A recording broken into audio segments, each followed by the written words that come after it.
Bismillahirrahmanirrahim. Assalamualaikum warahmatullahi wabarakatuh. Innal hamdalillah nahmaduhu wa nasta'inuhu wa nastaghfiruh. Wa na'udzu billahi min shururi anfusina wa min sayyiati a'malina. May yahdihillahu fala mudilla lahu wa may yudlil fala hadiya lahu. Wa asyhadu an la ilaha illallah wahdahu la syarika lahu. Wa asyhadu anna Muhammadan abduhu wa rasuluhu amma ba'd. Alhamdulillah, segala puji bagi Allah Subhanahu wa taala yang senantiasa memberikan kita taufik dan hidayahnya sehingga sampai detik ini kita masih diberikan kesempatan untuk memperbanyak amal saleh dan beristighfar kepada Allah Subhanahu wa taala.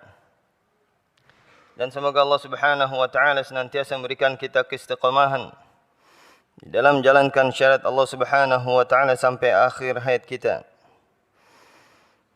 Dan salawat serta salam kita aturkan pada baginda Nabi kita Muhammad sallallahu alaihi wasallam yang telah menyampaikan syariat Islam kepada kita semua. Syariat yang mulia yang bawa rahmat bagi seluruh alam. Apabila seorang hamba mengamalkan syariat Islam yang dibawa oleh Rasulullah sallallahu alaihi wasallam, maka Allah Subhanahu wa taala akan menjadikannya menjadi hamba-hamba Allah yang berbahagia di dunia maupun di akhirat. Dan insyaallah di sore hari ini kita akan melanjutkan pelajaran kita membahas kitab tentang masalah adab Tadhkiratus Sami' yang berisikan tentang adab dan akhlak yang wajib untuk diketahui oleh seorang muslim dan diamalkan di dalam kehidupannya. Dan di mana di pertemuan sebelumnya kita menjelaskan tentang keutamaan adab dan akhlak yang harus diketahui oleh seorang muslim, dan bahwasanya adab dan akhlak termasuk amalan yang tinggi di sisi Allah Subhanahu wa taala dan sangat dicintai oleh Allah Subhanahu wa taala. Dan bahkan termasuk di antara amalan-amalan bisa mengantarkan seorang hamba ke dalam surga Allah Subhanahu wa taala yang paling tinggi. Di mana Rasulullah SAW mengatakan dalam hadis riwayatkan oleh Imam Abu Daud dan disahihkan oleh Syekh Albani rahimahullah taala, Rasulullah SAW bersabda, "Ana za'imun bi baitin fi al-jannah liman hasuna khuluquh." Aku menjamin dengan sebuah rumah di surga bagi siapa saja yang baik akhlaknya.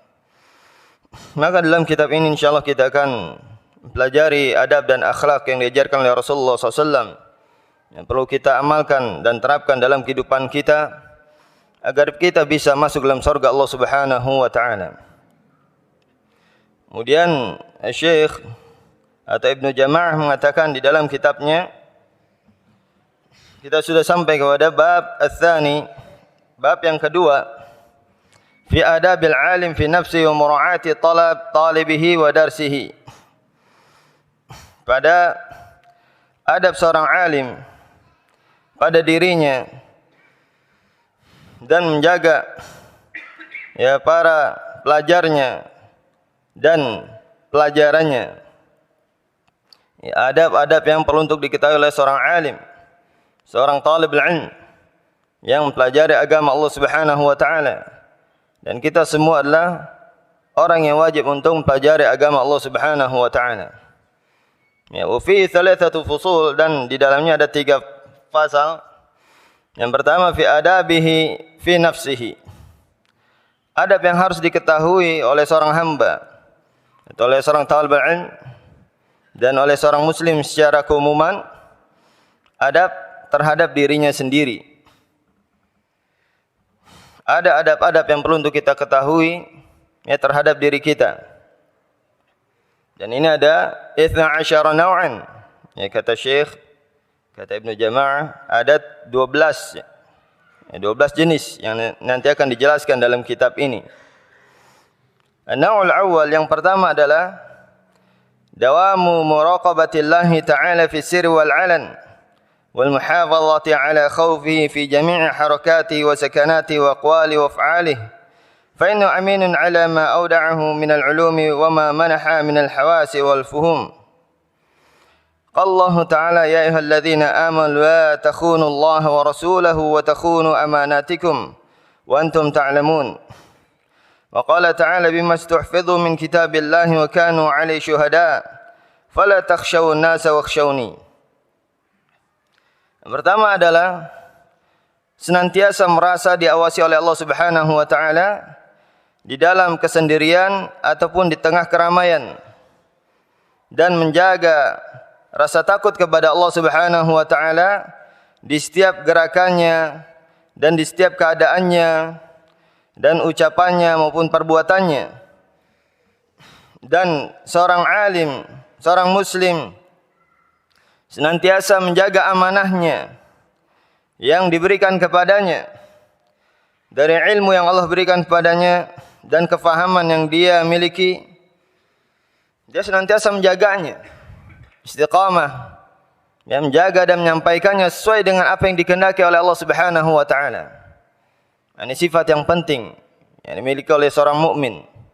Dia senantiasa menjaga kemurnian agama Allah Subhanahu wa taala, tidak menambahnya atau tidak menguranginya dan tidak menyembunyikannya.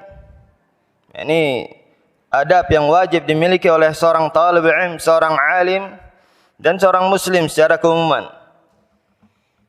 Allah Ta'ala mengatakan dalam surat Al-Anfal ayat 27, wahai orang-orang beriman, janganlah kalian mengkhianati Allah dan Rasul-Nya dengan tidak menyampaikan agama Islam ini dengan sebenarnya, dan kalian mengkhianati amanah kalian yang diberikan kepada kalian sedangkan kalian mengetahui. Dan juga Allah Ta'ala mengatakan bahwasanya para ahli ibadah sebelum kita, yang mereka diberikan kitab, diberikan At-Taurat kepada mereka, yang di dalamnya ada huda, petunjuk dan nur, yang dengannya para nabi berhukum dengan kitab Taurat tersebut. Dan begitu juga sebagian orang-orang Yahudi dan Rabbaniyun, mereka beriman dengan bima stuhfidhu min kitabillah, dengan apa-apa yang dijaga dari kitabullah. Wa kanu 'alaihi syuhada, dan dahulu mereka sebagai saksi atasnya. Mengenai sifat orang-orang yang saleh, senantiasa menjaga agama Allah Subhanahu wa taala, menjaga kemurnian agama Allah Subhanahu wa taala. Dan dia senantiasa merasa diawasi oleh Allah Subhanahu wa taala. Dengan itu dia menjaga dirinya dari kemaksiatan kepada Allah dan menjaga agamanya dari perubahan dan penambahan ataupun pengurangan. Seorang yang mukmin senantiasa menjaga agama Allah, menjaga kemurnian agama Allah Subhanahu wa taala. Di sini Ibnu Jama'ah mengingatkan kita tentang pengawasan Allah Subhanahu wa taala di dalam kesendirian ataupun di tengah banyak orang, di tengah keramaian. Di mana ini penting bagi seorang mukmin untuk memiliki sifat seperti ini, merasa diawasi oleh Allah Subhanahu wa taala. Dan ini yang harus selalu kita hadirkan dalam hati kita, sehingga kita bisa lebih mudah di dalam mengikhlaskan segala amal ibadah kita. Ketika kita beribadah, kita merasa bahwasanya Allah Subhanahu wa taala memperhatikan kita. Senantiasa kita hadirkan perasaan tersebut dalam hati kita. Ketika kita bersedekah, kita hadirkan, kita ingat bahwasanya Allah Subhanahu wa taala melihat kita. Sehingga kita tidak butuh pujian-pujian manusia, tidak butuh. Karena kita yakin bahwasanya Allah Subhanahu wa taala melihat kita sedekah. Allah Subhanahu wa taala memperhatikan amalan kita, dan kita yakin Allah Subhanahu wa taala akan membalasnya dengan sebaik-baik balasan.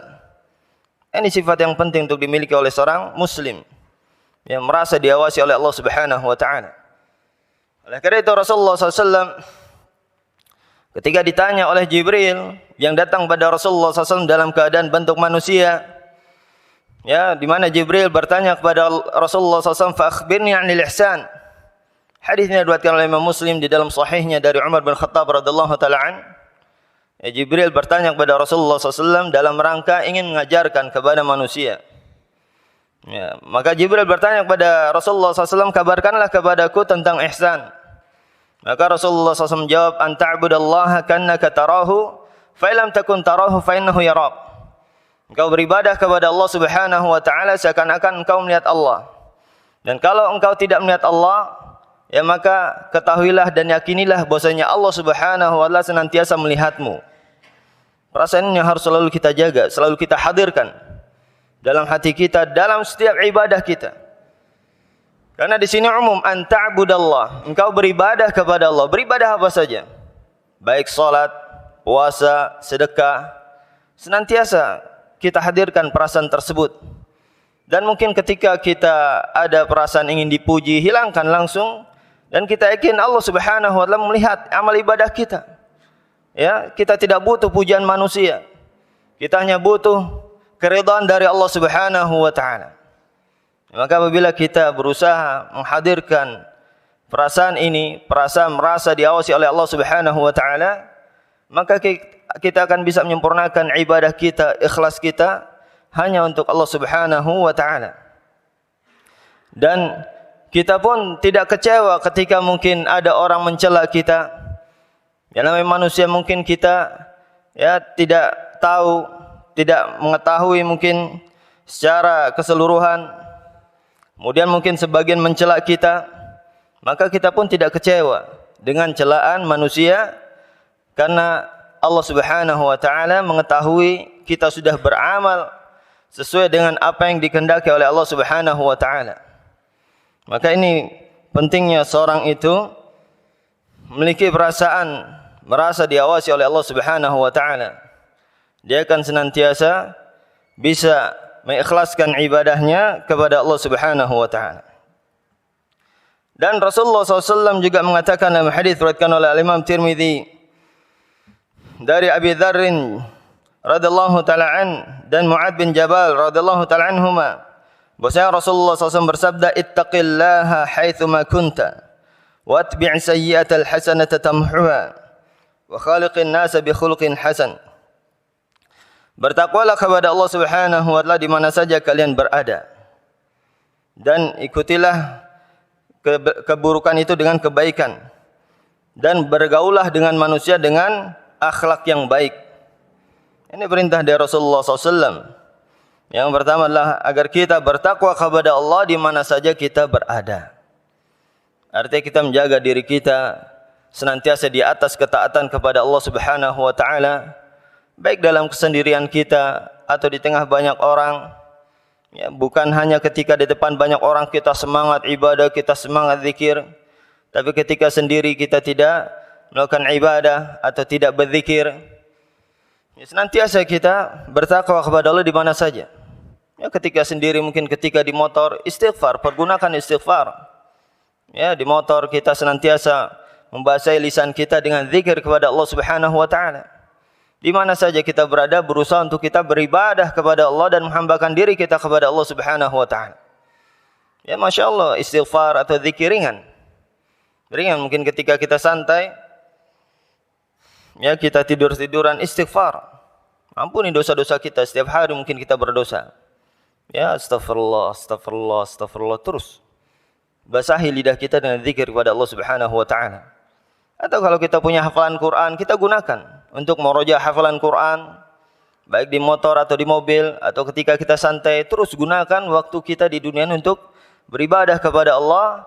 Karena tujuan Allah Subhanahu wa taala menciptakan kita di muka bumi ini untuk ibadah. Ya, seperti yang Allah tegaskan dalam surat Az-Zariyat ayat 56, "Wa ma khalaqtul jinna wal insa illa liya'budun." Dan tidaklah kuciptakan jin dan manusia kecuali untuk beribadah kepadaku. Ya, maka kita gunakan setiap kesempatan kita, setiap waktu kita, waktu luang kita, waktu santai kita, kita terus pergunakan untuk berzikir kepada Allah Subhanahu wa taala dan beribadah kepada Allah. Bertakwa kepada Allah di mana saja kita berada. Dan kita juga menjaga diri dari kemaksiatan di mana saja. Baik di depan banyak orang atau dalam kesendirian kita.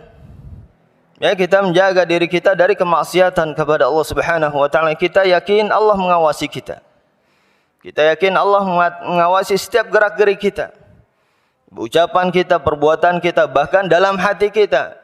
semuanya terpantau oleh Allah Subhanahu wa taala dan diawasi oleh Allah Subhanahu wa taala. Ya, bahkan Allah Subhanahu wa taala mengatakan, "Ya'lamu kha'inatal a'yun wa ma tukhfi sudur." Dalam surat Ghafir ayat 19, Allah Subhanahu wa taala mengatakan, Allah mengetahui pandangan yang khianat dan Allah mengetahui apa yang ada dalam hati manusia. Ini pengawasan Allah Subhanahu wa taala sampai mata kita, kedipan mata kita, lirikan mata kita itu diawasi oleh Allah Subhanahu wa taala. Ini selalu kita ingat agar kita menjaga pandangan kita dari melihat yang haram, melihat wanita yang bukan mahram. Ini termasuk di antara yang dilarang. Ya, kita diperintahkan untuk menundukkan pandangan kita dari melihat yang bukan mahram. Baik laki-laki atau perempuan. Laki-laki tidak boleh melihat wanita yang bukan mahram. Perempuan juga tidak boleh melihat laki-laki yang bukan mahram. Ya, di mana Allah Subhanahu wa taala mengatakan dalam surat An-Nur ayat 30-31. Allah Taala berfirman, "Qul lil mu'minina yaghuddu min absarihim wa yahfadhu furujahum, dzalika azka lahum innallaha khabirum bima yasna'un. Wa qul lil mu'minati yaghuddna min absarihim wa yahfadhna furujahum." Dan katakanlah kepada laki-laki beriman, hendaklah mereka menundukkan pandangan mereka dan melihara kemaluan mereka. Dan yang demikian itu lebih bersih untuk mereka dan sungguhnya Allah Subhanahu wa taala mengetahui apa yang mereka lakukan dari pandangan-pandangan khianat. Dan katakanlah kepada wanita-wanita beriman, hendaklah mereka menundukkan pandangan mereka. Ya, jadi wanita juga tidak boleh melihat laki-laki yang bukan mahramnya, baik secara langsung atau lewat televisi atau video atau HP. Ini masuk semuanya. Ya, larangan ini masuk mencakup semuanya. Tidak boleh kita melihat yang bukan mahramnya. Maka ya kita berusaha untuk mentaati perintah Allah Subhanahu wa taala. Allah memerintahkan kita untuk menundukkan pandangan kita. Ya, baik secara langsung atau melihat di layar kaca, baik televisi atau di HP dan sebagainya. Ya, ini adalah perintah Allah di mana saja. Ya, di mana saja kita jaga ya, perintah Allah Subhanahu wa taala dan kita tidak bermaksiat kepada Allah Subhanahu wa taala. Ya, oleh karena itu para akhwat dan ummahat ya, berusaha menjaga pandangan matanya dari melihat mungkin ustadz-ustadz di televisi ya, dan juga mungkin di HP atau di YouTube, karena masuk ke dalam larangan ini. Ya, melihat dan terus memandang dan ini fitnah. Dan Rasulullah SAW mengatakan dalam hadis yang diriwayatkan oleh Imam Bukhari Muslim, "Al-'ainani zinahuma an-nazar." Kedua mata itu zinanya adalah melihat. Ya, melihat laki-laki yang bukan mahram atau laki-laki melihat wanita yang bukan mahramnya. Ya, kita ambil faedahnya, kita ambil pelajarannya. Ya, tapi kita tidak melihat kepada ustadznya. Ya, cukup didengarkan suaranya. Ya, agar apa? Agar mendapatkan keberkahan dari ilmu yang dipelajari. Ya, agar hati kita bersih terjaga. Agar kita menjaga diri dari kemaksiatan kepada Allah, dan ini maksiat. Kenapa? Karena Allah perintahkan kita untuk menundukkan pandangan, tapi kita tidak menundukkan pandangan. Artinya kita menyelisih perintah Allah Subhanahu wa taala, kita bermaksiat kepada Allah Subhanahu wa taala. Ya, maka kita jaga jangan sampai kita bermaksiat kepada Allah. Di dalam belajar talabul ilm, hadir majlisul ilm, di dalam belajar agama Allah jangan sampai diiringi dengan kemaksiatan kepada Allah. Ya, takutnya ilmunya tidak bermanfaat, tidak diberkahi oleh Allah Subhanahu wa taala. Ya, maka ini kita jaga pandangan kita dari melihat yang bukan mahramnya, dan kita tidak bermudah-mudahan dalam masalah ini. Karena ya, walaupun mungkin ya ini termasuk mungkin dosa-dosa, bukan termasuk dari dosa besar, tapi itu akan mengotori hati kita. Dan seorang mukmin senantiasa menjaga pandangan matanya dan menjaga dirinya dari segala kemaksiatan. Karena Apabila kita berbuat maksiat, maka akan dititikkan satu titik hitam dalam hati kita. Dan ini akan sangat berbahaya sekali bagi hati kita. Di mana Rasulullah SAW mengatakan dalam hadis riwayatkan oleh Imam Tirmidzi, ya, dan beliau mengatakan hasan sahih dan dihasankan oleh Syekh Al-Albani rahimahullah taala. Rasulullah SAW bersabda, "Innal 'abda idza akhta khati'ah nukitat fi qalbi nuktatun sauda." Sungguhnya seorang hamba apabila berbuat maksiat maka dititikkan satu titik hitam. Ya. Fa idza huwa naza wastaghfara wa taba suqila qalbu. Kalau dia berlepas diri dari maksiat tersebut, beristighfar dan bertaubat kepada Allah Subhanahu wa taala, maka akan bersih hatinya. Wa in 'ada zida fihi hatta ta'lu qalbah. Tapi kalau dia senantiasa terus-menerus ya dalam kemaksiatan itu, ya, maka akan terus bertambah titik hitam itu sampai menutupi hatinya. Dan inilah ar-ran yang dikatakan oleh Allah, kallabal rana ala qulubihim ma kanu yaksibun. Penutup. Ya, sekali-kali tidak. Itu adalah penutup yang ada pada hati mereka dikarenakan apa yang mereka lakukan. Maka apabila hati kita sudah tertutupi oleh kotoran-kotoran hitam dosa dan maksiat, ini yang sangat bahaya. Sehingga kita susah untuk melakukan ketaatan dan mudah dalam melakukan kemaksiatan. Dikarenakan tidak menjaga hati kita. Dikarenakan hati kita terkotori dengan dosa-dosa yang kita lakukan. Ya, maka kita akan susah untuk melakukan ketaatan dan mudah dalam melakukan kemaksiatan. Ya, karena dengan dosa-dosa itu mengotori hati kita. Ya, dan akan menjadikan kita terbiasa dengan dosa-dosa dan merasa remeh. Melakukan dosa itu merasa tidak masalah. Dan ini yang dijelaskan oleh Rasulullah SAW. Ya, apabila seorang itu hatinya bersih, maka dia akan merasa berat untuk melakukan kemaksiatan. Maksiatan yang kecil sekalipun, dia takut melakukannya. Ini apabila hati seorang bersih, dan ini yang perlu untuk kita jaga. Hati yang bersih ini. Ya, kata Rasulullah SAW dalam hadis diriwayatkan oleh Imam Al-Bukhari dari Abdullah bin Mas'ud radhiyallahu taala an, Rasulullah SAW bersabda, "Innal mu'min yara dhunubahu ka'annahu qa'idun tahtal jabal, yakhafu wa yaqa 'alaihi, wa innal fajir yara dhunubahu kadhubabin marra 'ala anfihi faqala biha kadza, fa'atarah."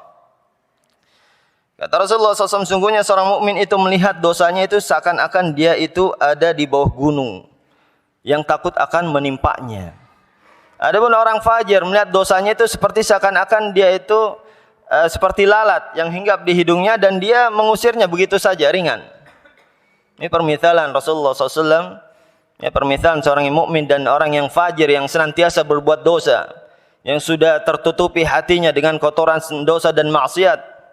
Ya, seorang mukmin itu melakukan satu kesalahan sedikit, dia akan takut kepada Allah.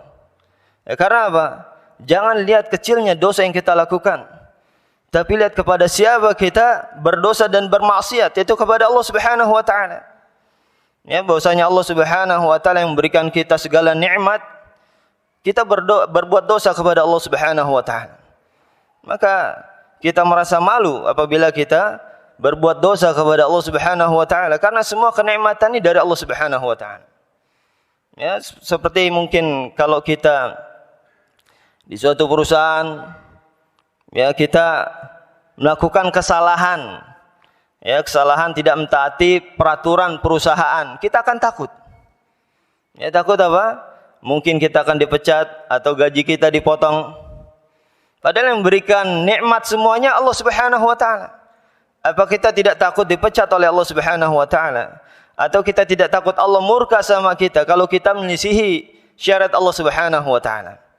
Ini harus selalu kita ingat seperti itu. Ya, Allah Subhanahu wa taala yang menciptakan kita, berikan rizki kepada kita, maka tidak boleh kita bermaksiat kepada Allah Subhanahu wa taala sekecil apapun.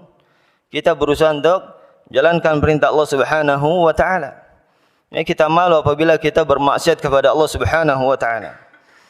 Ya, seorang mukmin melihat dosanya seperti seakan-akan dia itu ada di bawah gunung yang takut akan menimpanya.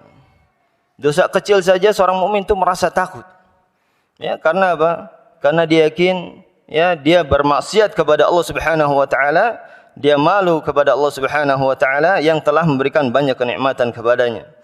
Adapun orang yang fajir yang senantiasa banyak berbuat dosa, yang hatinya tertutupi dengan dosa dan maksiat, maka akan dengan mudah melakukan maksiat, ya, dan juga bahkan dikhawatirkan dia akan terus terseret dengan kemaksiatan kepada kemaksiatan yang lebih besar. Karena Allah Subhanahu wa taala mengatakan surat As-Saff ayat kelima, Allah taala mengatakan falamma zaghu azaghallahu qulubahum wallahu la yahdil qaumal fasiqin. Ketika mereka berpaling, Allah palingkan hati-hati mereka dan Allah tidak memberikan hidayah kepada orang-orang yang fasik. Ya, kita tahu ini maksiat. Kalau kita lakukan berarti fasik. Mengetahui kebenaran tapi tidak melaksanakannya, mengetahui keharaman tapi melakukannya. Ya, ini adalah orang-orang yang fasik. Maka khawatir kalau kita terus-menerus menyelisih perintah Allah Subhanahu wa taala, ya, kita akan dipalingkan terus dari agama Allah Subhanahu wa taala. Ya, ini yang harus kita fahami, kita ingat. Jangan sampai kita terbiasa dengan dosa-dosa tersebut yang akan mengotori hati kita. Ini sebabnya mungkin banyak, ya, dari kita mungkin susah untuk ibadah atau mudah maksiat, atau ada juga yang sudah hijrah tapi futur lagi, kembali awam lagi, karena tidak menjaga dirinya dari kemaksiatan, tidak menjaga hatinya, ya, tidak menjaga hatinya dari kotoran dosa dan maksiat, tidak berusaha menjaga keimanannya agar tetap terjaga, ya, dan terjaga dari segala dosa dan maksiat. Maka penting bagi kita untuk menghindari dosa dan maksiat walaupun itu kecil. Dan Ibn Abbas mengatakan la saghirata ma'al israr wa la kabirata ma'al istighfar. Tidak ada dosa kecil kalau dilakukan dengan terus-menerus, dan tidak ada dosa besar kalau disertai dengan istighfar. Kecil-kecil, sedikit-sedikit terus lama-lama menjadi besar, menjadi bukit. Ya, istilahnya sedikit-sedikit lama-lama menjadi bukit. Ya, maka seorang muslim, ya, terlebih lagi seorang mukmin, dia akan senantiasa menjaga dirinya, walaupun dosa-dosa kecil dia akan jaga dirinya semampunya, semaksimal kemampuannya. Adapun apabila ada kesalahan kekurangan, ya, semoga Allah Subhanahu wa taala senantiasa mengampuni dosa-dosa kita. Tapi kita bersungguh-sungguh di dalam menjaga diri dari kemaksiatan, ya, baik yang besar maupun yang kecil, agar hati kita senantiasa bersih, ya, dan mudah menerima hidayah. Terlebih lagi seorang alim, ya, seorang alim wajib menjaga dirinya dari kemaksiatan kepada Allah Subhanahu wa taala. Ya, menjaga dirinya dari segala dosa dan maksiat kepada Allah Subhanahu wa taala. Karena apabila seorang alim itu kotor hatinya, tertutupi dengan dosa dan maksiat, maka apa yang diucapkannya itu akan menyesatkan dari jalan Allah Subhanahu wa taala. Dan ini sangat mengkhawatirkan. Ya, apabila seorang alim berfatwa dengan tanpa ilmu atau berfatwa karena hawa nafsu, maka sekarang muncul fatwa aneh-aneh. Ya, karena Masya Allah di Indonesia ini banyak maksiat. Jadi kalau kita tidak menjaga kemaksiatan, maka Allah Subhanahu wa taala tidak akan memberikan taufik dan hidayah kepada kita. Maka kita dapati muncul fatwa aneh-aneh di Indonesia. Ada yang mengatakan jilbab itu tidak wajib, walaupun profesor tidak faham tentang syariat Islam apabila dia, ya, tidak meyakini kewajiban jilbab, karena ijma para ulama dari dulu sampai sekarang itu mengatakan wajib berjilbab, ya, bagi para wanita. Ada juga yang mengatakan, seorang doktor mengatakan yang memanjangkan janggut bodoh-bodoh. Padahal Rasulullah SAW diriwayatkan oleh al-Imam Muslim dari Jabir bin Samurah, kana Rasulullah SAW kathira syi'ra lihya malad ma baina katifai. Rasulullah SAW itu panjang lebat janggutnya sampai memenuhi kedua pundaknya. Dan Anas bin Malik mengatakan, diriwayatkan oleh Imam Zahabi dalam Syiar Alam An-Nubala, kana Rasulullah SAW yaumul fath dakhala Rasulullah SAW Makkah wa dhakmu ala rahlihi. Rasulullah SAW ketika Fathu Makkah, ya, masuk ke dalam Makkah sedangkan janggutnya menyentuh kepada kendaraannya. Ya, menyentuh kendaraannya. Jadi janggut Rasulullah SAW sampai sepusar, menyentuh kendaraannya, panjang janggut Rasulullah SAW. Tapi ada, ya doktor yang mengatakan yang memanjangkan janggut bodoh-bodoh. Ini kenapa? Karena tidak menjaga dirinya dari ketakwaan kepada Allah, ya, dan menjaga diri dari kemaksiatan kepada Allah, sehingga fatwanya menyelisihi syariat Allah Subhanahu wa taala, tidak sesuai dengan apa yang diridhai oleh Allah Subhanahu wa taala.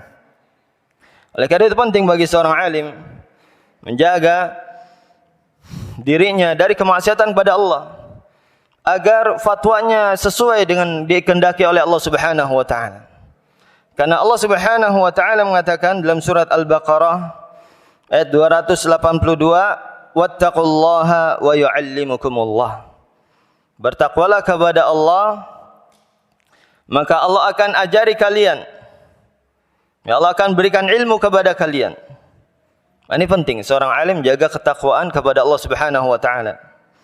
Dan Al-Imam Syafi'i mengatakan di dalam Diwan Syafi'i, ya, beliau mengatakan, "Syakautu ilal waqi' an su'i hifdhi, fa arsyadani bi tarkil ma'asi, fa innal ilma nurun wa nurullah la yu'ta lil 'asi." Aku mengadu kepada Imam Waqi' tentang jeleknya hafalanku, dan Imam Waqi', guruku, memerintahkan padaku untuk meninggalkan kemaksiatan. Karena sungguhnya ilmu itu adalah cahaya, dan cahaya Allah tidak diberikan kepada pelaku maksiat. Ini penting, ya, untuk kita agar istiqamah, terutama para talabatul ilm dan ulama yang memiliki ilmu agama, senantiasa menjaga dirinya di atas ketakwaan kepada Allah Subhanahu wa taala dan menghindari dari segala kemaksiatan kepada Allah, agar fatwanya sesuai dengan apa yang diridhai oleh Allah Subhanahu wa taala, agar dia menjadi orang yang amanah yang disebutkan oleh Allah Subhanahu wa taala, ya, di dalam surat Al-Anfal tadi yang disebutkan, di mana Allah taala mengatakan, "Wahai orang-orang beriman, janganlah kalian mengkhianati Allah dan Rasul-Nya." Ya, di dalam menyampaikan agama, ya, hendaklah kalian takut kepada Allah. Jangan kalian khianati Allah dan Rasul-Nya dengan menyampaikan agama ini tidak sesuai dengan kehendak Allah Subhanahu wa taala. Ya, tidak sesuai dengan apa yang diinginkan oleh Allah Subhanahu wa taala. Ya, sehingga kalian mengkhianati amanah kalian. Maka seorang alim senantiasa menjaga amanah yang Allah berikan kepadanya berupa ilmu, agar menyampaikannya sesuai dengan syariat Allah Subhanahu wa taala, dan dia merasa diawasi oleh Allah Subhanahu wa taala di dalam menyampaikan al-haq. Dia sampaikan Islam yang murni, ya, yang sesuai dengan apa yang diperintahkan oleh Allah Subhanahu wa taala dan diperintahkan oleh Rasulullah SAW, dan bicara sesuai dengan Al-Quran dan Sunnah, dan dia menjaga dirinya dari berbicara atas nama Allah dengan tanpa ilmu. Karena bicara agama dengan tanpa ilmu ini termasuk dari dosa-dosa besar. Ya, bahkan para ulama itu berbeda pendapat apakah dosa bicara atas nama Allah dengan tanpa ilmu ini termasuk lebih besar dosa bicara dengan agama dengan tanpa ilmu, atau dosa kesyirikan. Karena Allah Subhanahu wa taala mengatakan di surat Al-A'raf ayat 33, di mana Allah Taala mengatakan, "Qul innama harrama rabbiyal fahisha ma dhahara minhu batan wal itsma wal baghya bighairi al-haqq wa an tusyriku billahi ma lam yunzil bi sultana wa an taqulu 'ala Allahi ma la ta'lamun." Katakanlah, sungguhnya apa yang diharamkan oleh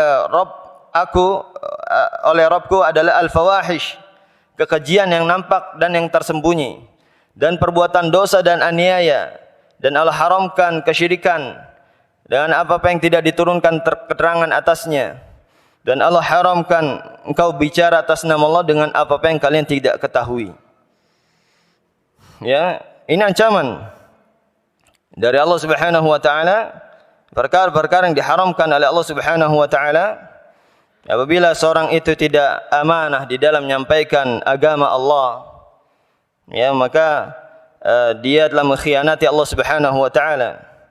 Maka hendaklah kita berbicara agama ini, ya, sesuai dengan apa yang dijelaskan oleh Allah di dalam Al-Quran dan As-Sunnah. Dan kita tidak bicara agama ini kecuali dengan ilmu. Ya, karena bicara agama dengan tanpa ilmu termasuk dari dosa besar. atau juga orang-orang yang menyembunyikan kebenaran, ya, ini termasuk orang-orang yang mendapatkan laknat dari Allah Subhanahu wa taala. Ya, di mana Allah taala mengatakan dalam surat Al-Baqarah ayat 159, ya, di mana Allah taala mengatakan innal ladzina yaktumuna ma anzalna minal bayyinati wal huda min ba'di ma bayyanahu lin-nasi fil kitabi ulaika la'anahumullahu wa la'anuhumul la'inun. Sungguhnya orang-orang yang menyembunyikan apa-apa yang kami turunkan kepadanya kepada manusia, ya, setelah kami jelaskan, ya, kepada manusia di dalam Al-Quran, maka merekalah orang-orang yang dilaknat oleh Allah dan dilaknat oleh orang-orang yang melaknat. Ini ancamannya bagi orang-orang yang tidak menjaga kemurnian agama Islam. Pertama, melakukan dosa-dosa besar. Kedua, terancam mendapatkan laknat dari Allah Subhanahu wa taala. Maka hendaklah seorang alim, seorang talibul ilm bertakwa kepada Allah, ya, dan takut kepada Allah Subhanahu wa taala apabila menyampaikan agama ini dengan tanpa ilmu atau menyampaikan agama yang bukan darinya, ya, menyampaikan sesuatu yang menyimpang dari ajaran agama Islam dan menyandarkannya kepada agama Islam.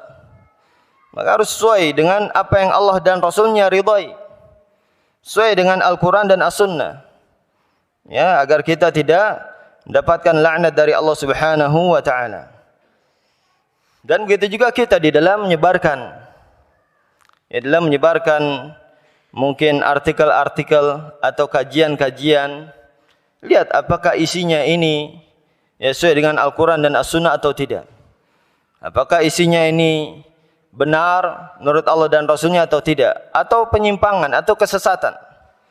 Karena apabila kita menyampaikan suatu yang tidak dari Al-Quran dan As-Sunnah, atau bahkan suatu yang menyelisih Al-Quran dan As-Sunnah, maka kita akan mendapatkan dosanya dari kesesatan yang diikuti oleh orang lain. Ini kita harus ingat, ya, para da'i dan para ustadz, para kiai, atau juga kita semua, perhatikan apa yang kita sampaikan. Apakah yang kita sampaikan ini sesuai dengan Al-Quran dan Sunnah atau tidak? Ya, karena kalau kita menyampaikan perkara yang tidak sesuai dengan Al-Quran dan Sunnah, maka kita akan mendapatkan dosa yang jariyah. Ya, kita akan mendapatkan dosa jariyah. Di mana Rasulullah SAW mengatakan dalam hadis riwayatkan oleh Imam Muslim dari Abi Hurairah radhiyallahu taala an, Rasulullah SAW bersabda, "Man da'a ila dhalala kana 'alaihi minal ithmi thu'atami man tabi'ah, la yanqusu dzalika min athami syai'a." Barang siapa yang mengajak kepada kesesatan, maka baginya dosa seperti dosa orang yang mengikutinya, tanpa mengurangi dosa orang yang mengikutinya tersebut. Dan ini hadis ini umum. Ya, baik kita sebagai dai, sebagai guru, sebagai tokoh masyarakat, sebagai pimpinan, ya, kalau kita memberikan kebijakan-kebijakan yang mengarahkan kepada kemaksiatan, atau kita mengajarkan kepada kemaksiatan, mengajak kepada kemaksiatan, kita akan dapat dosanya dari dosa orang yang mengikuti kita. Ya, atau sebagai orang tua yang ngajari anaknya, ngajarin enggak benar, ya, atau ngajarin anaknya misalnya makai pakaian yang buka auratnya, kita akan terus dapat dosanya. Setiap anak kita memakai pakaian yang membuka auratnya, walaupun kita sudah meninggal. Ini bahayanya dosa jariyah. Walaupun kita sudah meninggal, ya, kemudian anak kita ini masih buka aurat dan kita belum bertobat dan belum merintahkan anak kita untuk menutup aurat, maka setiap kali anak kita membuka aurat keluar rumah, kita terus dapat dosanya walaupun kita sudah meninggal di dalam kubur kita. Ini perhatikan, ya, amalan kita, ucapan kita jangan sampai mengajak kepada kemaksiatan. Dan sampai kita mengajarkan kemaksiatan, mengajak kepada kemaksiatan atau kesesatan, karena kita akan dapat dosanya nanti dari dosa orang yang mengikuti kita. Dan nanti kalau kesesatan ini terus disebarkan, yang pertama kali ngajarin itu dapat dosanya, dan bisa jadi sampai hari kiamat. Nah, ini ngeri, sangat membahayakan. Ya, makanya hadis ini perlu untuk difahami, diketahui, bahkan dihafal. Ya, barang siapa mengajak kepada kesesatan baginya dosa seperti dosa orang yang mengikutinya, tanpa mengurangi dosa orang yang mengikuti tersebut. Dan hadis ini anak suruh hafal ya di sekolah SD Islam Abu Bakar dan juga TKN Rastek yang kami bina di Jurang Mangu. Guru-gurunya semua saya suruh hafal hadis ini, agar ucapannya dia perhatikan, jangan sampai mengajarkan kesalahan. Walaupun ngajarin anak-anak, anak-anak itu cepat ngerekamnya. Ya, jangan sampai kita ngajarin nggak benar. Kita ngajarin nggak benar, diikuti langsung direkam oleh anak-anak itu. Maka anak suruh hafal semuanya, setor. Hafal hadis ini dan menyetor kepada anak. Dan yang perempuan kepada Bu Yani, ada guru kami. Ya, agar supaya apa kita ini memperhatikan ucapan kita, perbuatan kita, jangan sampai mengajak kepada kemaksiatan. Karena itu sangat bahaya sekali. Dan kemaksiatan itu dosa terus akan jariah ngalir kepada kita walaupun bisa sampai hari kiamat kalau kita tidak taubat kepada Allah Subhanahu wa taala. Kita ngajarin salah, diikuti oleh orang lain ngajarkan lagi kepada orang lain ngajarkan lagi kepada orang lain, terus ya akan terus berpindah dan kemaksiatan itu akan terus mengalir kepada kita. Ya, kecuali apabila kita taubat dan menjelaskan bahwasanya yang saya sampaikan ini salah, maka kalian jangan mengikuti. Ini syarat taubatnya. Ini makanya perlu diketahui oleh para dai, para ustadz, para kiai, para ahli agama. Ya, jangan sampai nanti mereka sengsara di akhirat mendapatkan dosa yang jariah. Maka syarat taubatnya adalah menjelaskan bahwasanya saya salah dan saya minta kalian untuk tidak mengikutinya dan meninggalkannya. Baru setelah itu terputus dosa jariah tadi. Ya, berdasarkan firman Allah Subhanahu wa taala surat Al-Baqarah ya, ayat 160. Lanjutan dari ayat yang 159 tadi, illal ladzina tabu. Yang sebelumnya tadi, sungguhnya orang-orang yang menyembunyikan apa-apa yang kami turunkan dari penjelasan dan petunjuk. Ya, setelah kami jelaskan kepada manusia di dalam Al-Quran, di dalam Al-Kitab, mereka adalah orang-orang dilaknat Allah dan dilaknat oleh orang-orang yang melaknat. Illal ladzina tabu wa aslahu wa bayyanu fa ulaika atubu alaihim. Kecuali orang-orang yang taubat dan memperbaiki dan menjelaskan. Ini syarat taubatnya. Jelaskan dulu, saya melakukan ini, saya salah. Ya, maka saya minta antum semua untuk meninggalkannya. Dan itulah orang yang aku terima taubatnya, kata Allah Subhanahu wa taala. Ini yang perlu untuk diketahui oleh seorang talibul ilm, seorang alim, seorang ustaz, seorang kiai, dan kita semua sebagai seorang mukmin, agar kita menjaga ucapan kita dan perbuatan kita. Ya, jangan sampai kita ngajak kepada kesesatan. Ngajarin korupsi misalnya, dapat dosanya tuh. Ya, apa ngajarin korupsi atau ngajarin misalnya maksiat yang lainnya, ya, berzina atau khamar dan sebagainya. Ya, ini semua hendaklah kita ketahui agar jangan sampai kita terjatuh, ya, mengajak kepada kemaksiatan. Ya, maka seorang alim menjaga kemurnian agama Allah Subhanahu wa taala. Ya, seperti yang disebutkan oleh Ibnu Jama'ah, ya, di mana Allah taala melarang kita untuk mengkhianati Allah, mengkhianati Rasulullah dengan berbicara agama, ya, yang menyelisihi dengan apa-apa yang menyelisihi Al-Quran dan hadis Nabi SAW. Ya, seorang alim senantiasa berbicara agama sesuai dengan apa yang dikehendaki oleh Allah Subhanahu wa taala dan Rasulnya. Berbicara agama dengan dalil dari Al-Quran dan hadis-hadis Nabi SAW. Karena agama ini milik Allah. Ya, enggak boleh kita bicara agama dengan tanpa dalil dari Al-Quran dan hadis-hadis Nabi SAW, tidak boleh. Ya, harus ada dalilnya. Karena seperti yang tadi jelaskan, ya, bahwasanya orang berbicara atas nama Allah dengan tanpa ilmu, bima antaqulu 'ala Allahi ma la ta'lamun, termasuk dari dosa besar. Jadi kita bicara agama harus ada dalil.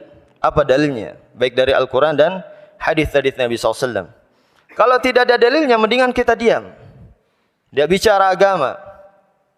Atau kita nyampaikan artikel-artikel yang ada dalilnya. Ya, karena kita juga wajib untuk berdakwah. Ya, tapi kita menyampaikan ilmu-ilmu, tulisan-tulisan, rekaman-rekaman audio para asatidzah Ahlussunnah, dakwahnya kita begitu. Ya, karena kalau kita bicara ya harus dengan dalil dalam masalah agama. Ya, kecuali mungkin kita tahu satu hadis, sampaikan. Kita tahu satu hadis, sampaikan. Ya, karena bicara agama dengan tanpa ilmu ini termasuk dari dosa besar. Ya, ini perlu untuk kita ingat. Ya, maka kalau kita tidak tahu ilmunya, lebih baik kita menahan lisan kita. Karena kita bicara agama ini pada hakikatnya adalah mewakilkan Allah Subhanahu wa taala. Ya, jadi enggak sembarangan. Kita bicara agama ini menurut saya begini, mana dalilnya? Oleh karena itu juga ketika kita bertanya sama Ustaz, tanya dalilnya, Ustaz, apa dalilnya, Ustaz? Ya, karena agama ini semua bersandar kepada Al-Qur'an dan hadis-hadis Nabi sallallahu alaihi wasallam. Ya, kalau kita tidak memiliki dalil, tidak tahu dalilnya, lebih baik kita menahan lisan kita. Dan ini yang kita dapati dari para ulama kita, ya, seperti guru kami Syekh Abdul Muhsin Al-Abbad Al-Badar, bapaknya Syekh Abdul Razak Al-Badar yang biasa ke Istiqlal. Ya, ketika ana di Madinah, ana berguru dengan Syekh Abdul Muhsin Al-Abbad Al-Badar, dan ana dengar langsung beliau ditanya berapa masalah dalam berapa waktu yang berbeda, dan beliau tidak tahu. Beliau mengucapkan wallahi la adri, saya enggak tahu.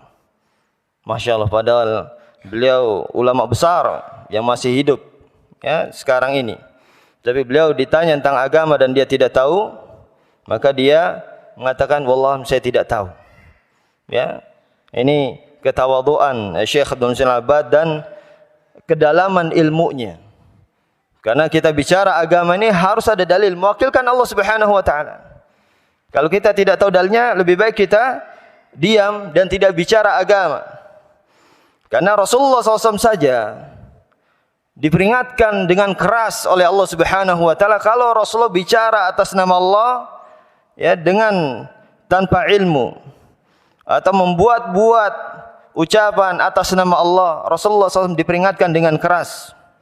Di dalam surat Al-Haqqah ayat 44 sampai 47 Allah Taala mengatakan, "Walau taqawwala 'alaina ba'd al-aqawil la akhadna minhu bil yamin thumma laqata'na minhu al-watin fama minkum min ahadin anhu hajizin."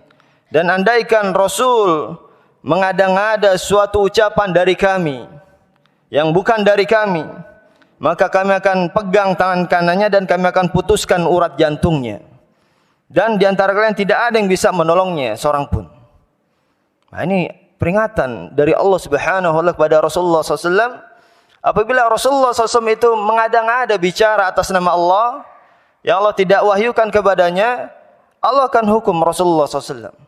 Tapi sebagaimana yang Allah tegaskan dalam surat An-Najm ayat ketiga dan 4, wa ma yantiqu 'anil hawa in huwa illa wahyuha. Rasulullah SAW itu tidaklah berucap dengan hawa nafsunya, tapi yang diucapkan hanyalah wahyu dari Allah Subhanahu wa taala. Ya, ini Rasul saja diancam, diperingatkan tidak boleh bicara agama dengan tanpa ilmu dari Allah Subhanahu wa taala. Apalagi kita. Ya, maka tidak boleh bicara agama dengan tanpa ilmu, dengan tanpa dalil dari Al-Qur'an dan As-Sunnah. Ya, harus ditanya dalilnya apa, Ustaz, dalilnya, dan kita harus kritis. Ustaz merintahkan ini apa dasarnya? Apa perintahnya dari Allah Ta'ala dan Rasulnya? Oh, ini enggak kata kiai saya, kata Ustaz saya. Enggak bisa seperti itu. Karena agama bukan miliknya Ustaz atau kiai atau guru kita, bukan. Agama milik Allah. Bahkan Imam Ahmad saja ya, itu mengatakan la tuqallidni wa la tuqallid Malikan wa Syafi'i wa al-Auza'i wa khudh min haitsu akhadhu. Jangan kalian taklid kepadaku. Taklid itu mengikuti seorang dengan tanpa dalil dari Al-Quran dan Sunnah. Itu taklid. Kata Al-Imam Syaukani dalam Irsyadul Fuhul, ittiba'u man laisa bihujjah bighairi hujjah. Taklid itu adalah mengikuti seorang yang bukan hujjah selain Rasulullah SAW, itu ucapannya bukan hujjah di hari kiamat di hadapan Allah dengan tanpa hujjah, dengan tanpa ilmu. Ya. Kata Imam Ahmad, la tuqallidni, jangan kalian taklid kepadaku, cuma mengikuti ucapanku tanpa tahu dari mana dalilnya. Dan juga kepada Imam Malik atau Imam Syafi'i atau Imam Auza'i, tapi ambillah dari mana mereka mengambil dalilnya. Peganglah dalil yang mereka ambil, yang mereka gunakan. Peganglah dalil itu. Ya, bukan semata-mata kita cuman ikut Ustadz Fulan atau Imam Fulan, tapi lihat dalilnya. Ya, itu kepada Imam Ahmad saja kita nggak boleh taklid. Harus tahu dalilnya. Padahal Imam Ahmad, kata Imam Dzahabi dalam Syiar Alam An-Nubala, disebutkan kana Ahmad bin Hanbal yahfad alfi haditsin kama yahfad surat Al-Ikhlas. Imam Ahmad itu menghafal 1 juta hadis seperti menghafal surat Al-Ikhlas. Ya, 1 juta hadis itu semeter, Pak. Ya, panjang, berjilid-jilid, itu dihafal seperti surat Al-Ikhlas. Kita hafal 1 hadis saja mungkin berapa baris saja lama. Artinya menghafal seperti menghafal surat Al-Ikhlas, itu hafalannya kencang. Enggak ada loadingnya. Bangun tidur dibangunin, ayo baca surat Al-Ikhlas, qul huwallahu ahad, Allahu samad, lam yalid walam yulad walam yakul lahu kufuwan ahad. Enggak ada macet-macetnya. Begitu dihafal oleh Imam Ahmad 1 juta hadis. Ilmuannya luar biasa. Mungkin orang sekarang enggak ada yang ilmuannya seperti Imam Ahmad. Ya, bahkan kecil pun enggak ada yang sebanding dengan Imam Ahmad. Ya, tapi bersama dengan itu Imam Ahmad melarang kita dari taklid kepada Imam Ahmad. Taklid itu ngikuti saja. Jadi artinya harus tahu dalilnya. Kenapa guru kita merintahkan ini? Dalilnya apa, Ustaz? Tanya dalilnya. Karena agama ini milik Allah. Ya, dan kita tidak bisa hanya bersandar kepada guru kita. Wah, ini kan dia udah paham lah, nggak mungkin salah. Mungkin saja salah. Dan kita nggak boleh cuman bersandar seperti itu, nggak boleh. Karena Allah Ta'ala mengatakan wala taqfu ma laysa laka bi'ilm. Janganlah kalian mengikuti sesuatu yang kalian tidak tahu ilmunya. Dilarang oleh Allah Subhanahu wa taala dalam surat Al-Isra ayat 36. Ya, janganlah kalian mengikuti sesuatu yang kalian tidak tahu ilmunya. Dia harus tahu dalilnya. Apa, Ustaz? Kenapa melakukan ini, Ustaz? Ya. Oh, ini karena dalilnya nih, perintahnya nih, dan hadisnya ini. Nah, itu baru kita beramal. Tapi kalau ini sebenarnya nggak ada dalilnya, cuman ini kan bagus. Nah, ini nggak bisa kita sandarkan kepada agama, nggak bisa. Kita mau agama yang murni. Ya, kita kalau barang aja maunya yang murni, nggak mau yang KW. Agama yang murni yang kayak gimana? Yang kembali kepada Al-Quran dan hadis Nabi SAW. Agama murni yang kembali kepada Quran Sunnah dan sesuai dengan pemahaman Rasul dan para sahabatnya. Ya, ini yang harus selalu kita ingat di dalam beragama, agar jangan sampai kita salah di dalam beragama.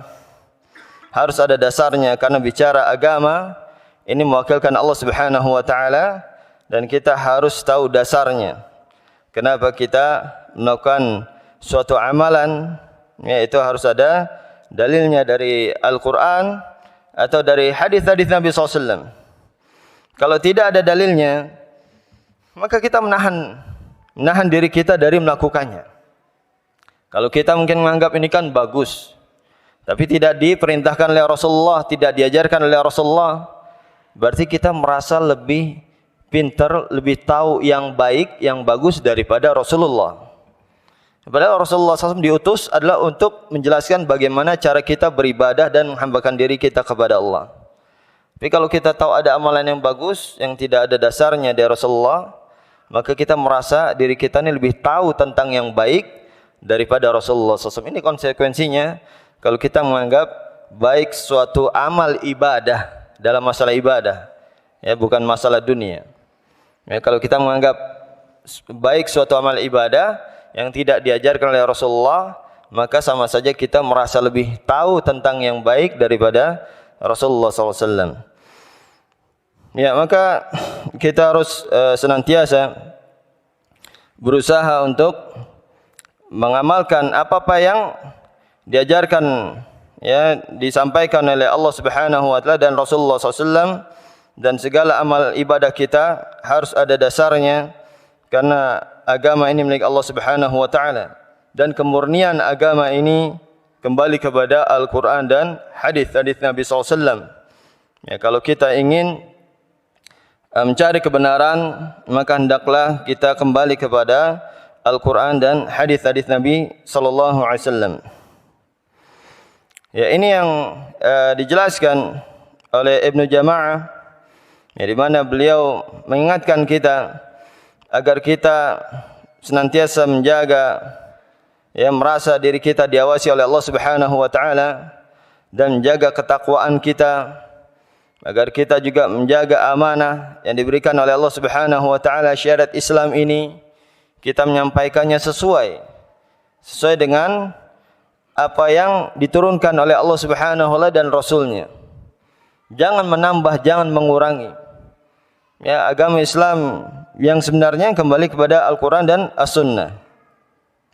Maka hendaklah kita senantiasa mengacu kepada Al-Quran dan hadis-hadis Nabi SAW di dalam beragama. Wa qala Syafi'i laisa al-ilmu ma hufid, al-ilmu ma nafa'. Dan Ibnu Jama'ah mengatakan, Al-Imam Syafi'i mengatakan laisa al-ilmu ma hufid. Ya, bukanlah ilmu itu yang dihafal saja, tapi al-ilmu ma nafa'. Ilmu itu adalah yang bermanfaat. Ya, artinya bukan cuma sekedar hafalan, tapi ilmu itu bermanfaat, ya, dan juga meningkatkan rasa iman takwa kita kepada Allah Subhanahu wa taala. Ya, karena Allah Taala mengatakan surat Fatir ayat 28, "Innama yakhsyallaha min ibadihi al-ulama." Sungguhnya orang yang benar-benar takut kepada Allah di antara hambanya hanyalah al-ulama. Artinya dengan ilmu itu bisa menyempurnakan iman takwa kita kepada Allah. Ya, ilmu itu bisa menambah rasa takut kita kepada Allah Subhanahu wa taala.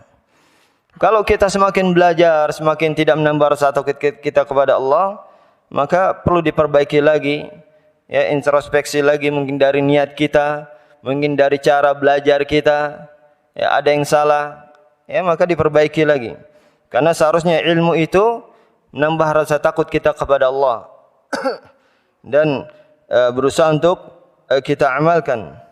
Maka ilmu bukan hanya sekedar dihafal, tapi yang bermanfaat, ya, dan menambah, menyempurnakan ibadah kita, ketakwaan kita, keimanan kita kepada Allah Subhanahu wa taala. Wa min dzalika dawamu sakinati wal waqar wal khushu' wat tawadhu lillahi subhanahu wa ta'ala wal khudu'.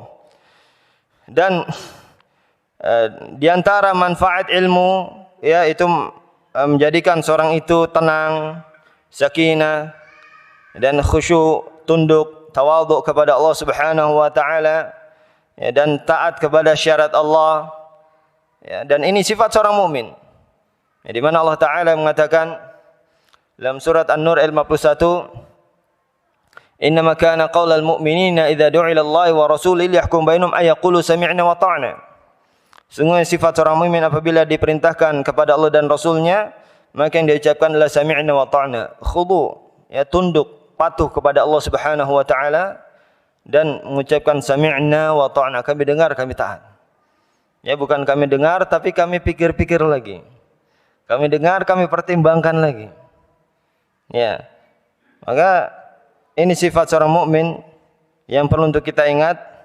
Terlebih lagi seorang talib ilm, seorang alim yang dia memiliki ilmu, maka ilmunya seharusnya menjadikan dia lebih taat lagi kepada Allah Subhanahu wa taala, lebih tunduk lagi kepada Allah Subhanahu wa taala. Ya, bukan malah makin jauh dari Allah Subhanahu wa taala.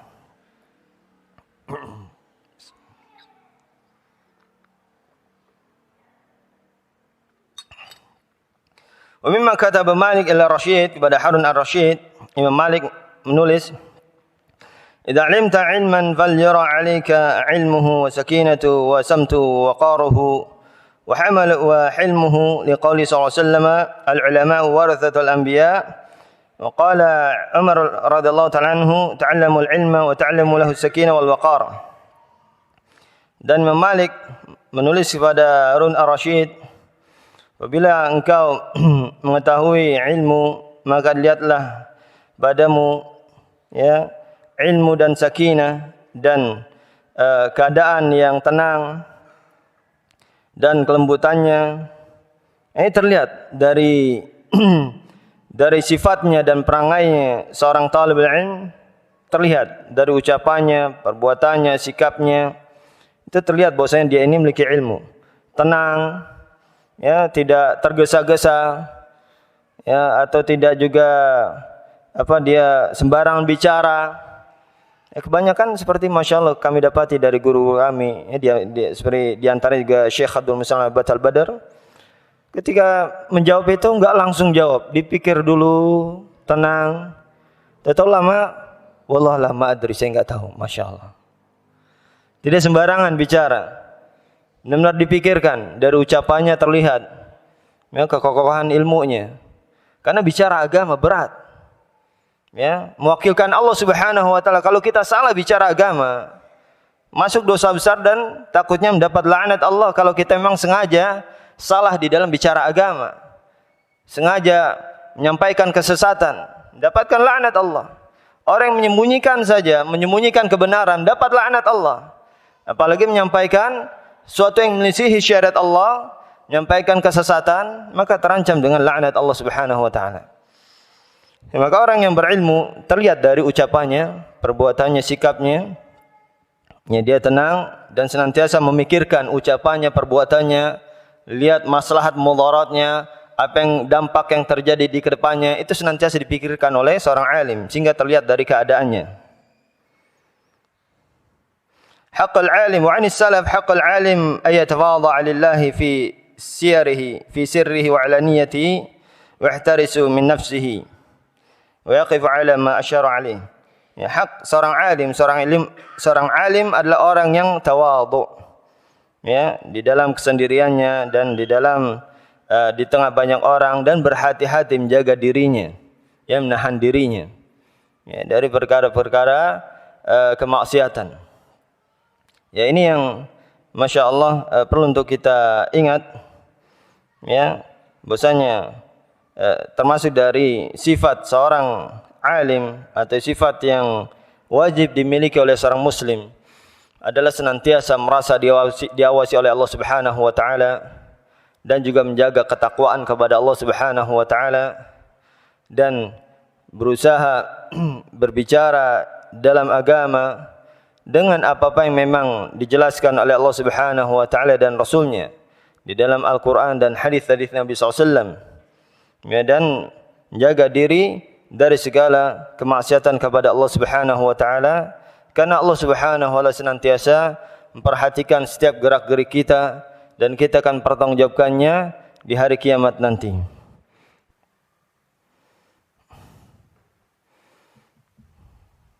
Apabila ada kesalahan dan kekurangan, saya mohon ampun dan istighfar pada Allah Subhanahu wa Ta'ala. Wa sallallahu ala nabiyyina Muhammadin wa ala alihi wa ashabihi ajma'in. Subhanakallahumma wa bihamdik, asyhadu an la